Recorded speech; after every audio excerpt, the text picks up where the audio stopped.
Assalamualaikum warahmatullahi wabarakatuh, anak-anak Ibnu Katsir yang luar biasa. Pekan kemarin kita telah menyelesaikan tema 2. Sekarang kita lanjutkan ke tema 3, subtema 1. Pada pembelajaran kali ini kita akan mempelajari tentang sistem pencernaan. Nah, sebelum mulai seperti biasa, mari ucap basmalah. Bismillahirrahmanirrahim.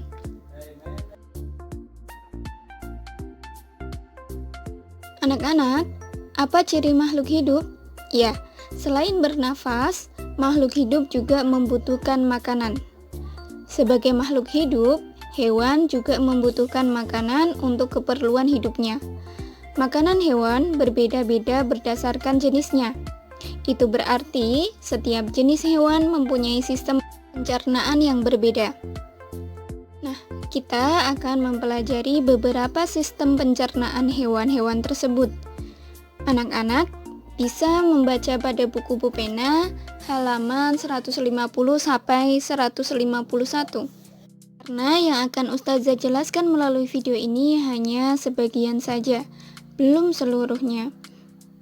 Anak-anak boleh belajar dari sumber lain untuk menambah pengetahuan tentang sistem pencernaan hewan.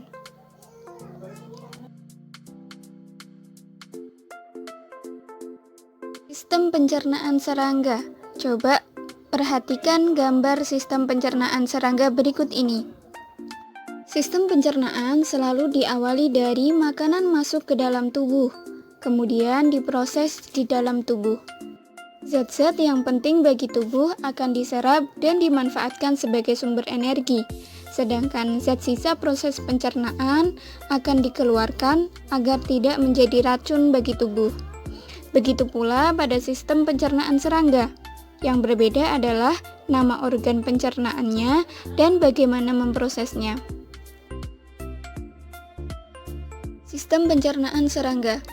Pada sistem pencernaan serangga, makanan masuk dan dikunyah menggunakan mulut. Kemudian makanan yang sudah dikunyah masuk ke tembolok, yaitu tempat penyimpanan sementara makanan.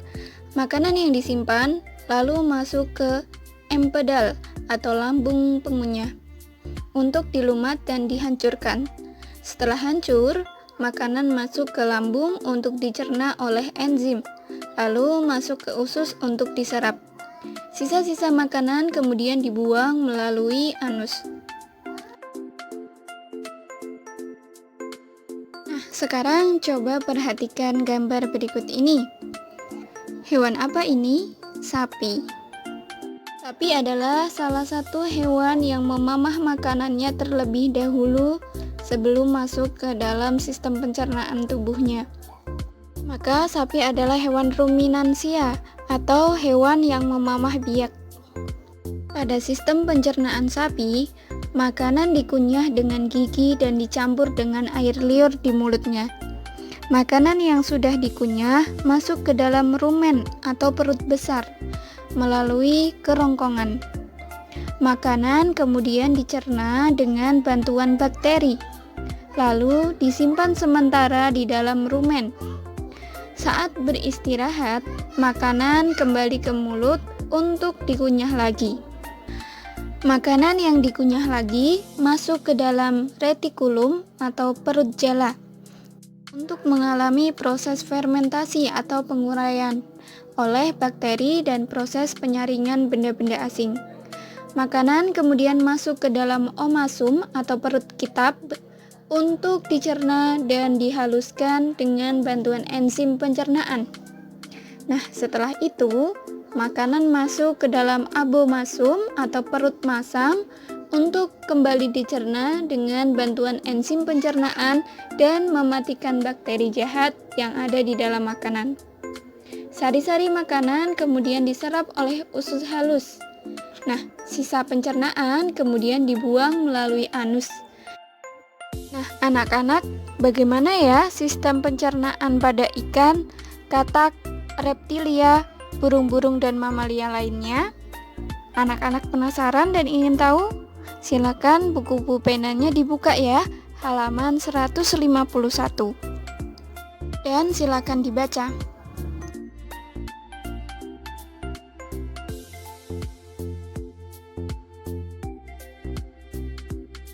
Sekarang Ustazah akan menjelaskan tentang sistem pencernaan manusia.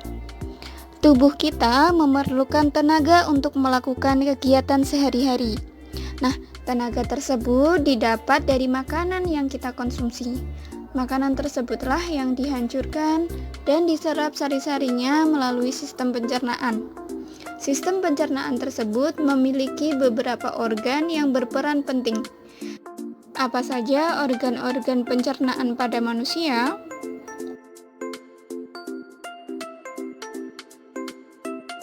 Terdapat 6 organ pada sistem pencernaan manusia yang berurutan. Organ-organ tersebut mempunyai peran pentingnya masing-masing. Lalu, apa saja fungsi masing-masing organ tersebut? Yang pertama, ada mulut. Mulut adalah organ pertama tempat masuknya makanan ke dalam tubuh. Di dalam mulut ada gigi dan air liur untuk menghancurkan makanan. Yang kedua, kerongkongan. Makanan yang sudah hancur kemudian didorong masuk dengan lidah, disalurkan melalui kerongkongan menuju lambung. Yang ketiga, lambung. Lambung berfungsi untuk mencerna makanan menjadi bentuk yang lebih sederhana dengan bantuan enzim yang ada di dalam lambung.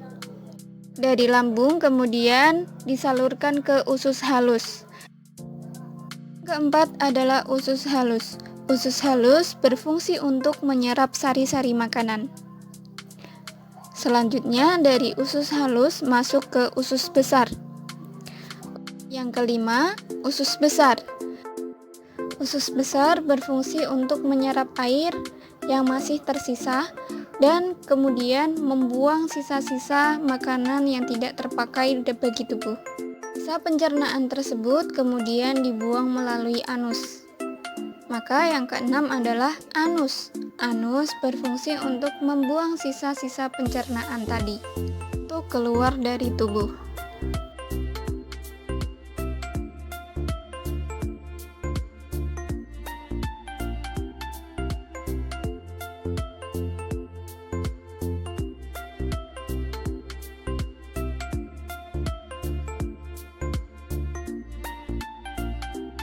Untuk lebih jelasnya, silakan perhatikan gambar proses pencernaan manusia berikut ini. Makanan masuk melalui mulut, kemudian di mulut dikunyah dan dihancurkan. Setelah menjadi lembut dan kecil, didorong oleh lidah melalui kerongkongan menuju lambung. Di lambung terdapat enzim-enzim. Dengan enzim-enzim tersebut, makanan diubah menjadi zat yang lebih sederhana yang dapat diserap oleh tubuh. Proses penyerapan tersebut terjadi pada usus halus. Jadi dari lambung, kemudian disalurkan ke usus halus. Setelah di usus halus, masih ada sisa-sisa yang tidak terpakai bagi tubuh, maka akan disalurkan ke usus besar.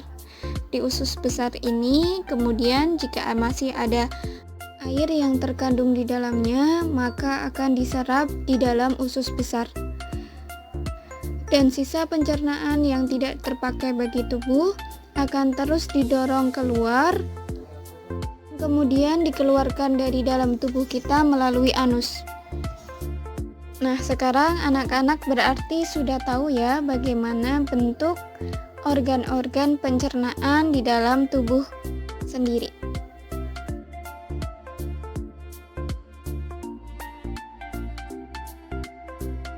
Maha besar Allah dengan kesempurnaannya. Allah telah menciptakan setiap bagian tubuh kita dengan sempurna. Sistem pencernaan yang hebat ini bekerja tanpa celah dan kita bahkan tidak menyadarinya. Ketika makanan yang kita makan masuk ke dalam mulut, gigi siap bekerja untuk mengunyah makanan. Ketika sudah halus, tubuh akan refleks menelannya. Pada proses tersebut, kita masih menyadarinya. Tetapi selepas dari itu, kita tidak tahu bagaimana makanan kita dicerna. Tanpa kita perintah, makanan tersebut langsung dicerna dan diproses oleh organ-organ di dalam tubuh kita sesuai dengan apa yang telah Allah perintahkan ketika Allah menciptakan organ-organ yang ada di dalam tubuh kita. Ini membuktikan bahwa Allah lah yang maha sempurna dan Allah lah yang menciptakan diri kita. Allah lah yang tahu tentang diri kita. Bahkan kita sendiri tidak tahu bagaimana proses yang ada di dalam tubuh kita sendiri. Dan Allah juga sudah menegaskan di dalam Al-Quran bahwa Dialah yang menciptakan kita. Di dalam Quran surat Al-Hasyr ayat 24, Allah berfirman, Dialah Allah yang menciptakan, yang mengadakan, yang membentuk rupa, yang mempunyai nama-nama yang paling baik. Bertasbih kepadanya apa yang ada di langit dan di bumi, dan Dialah yang maha perkasa lagi maha bijaksana.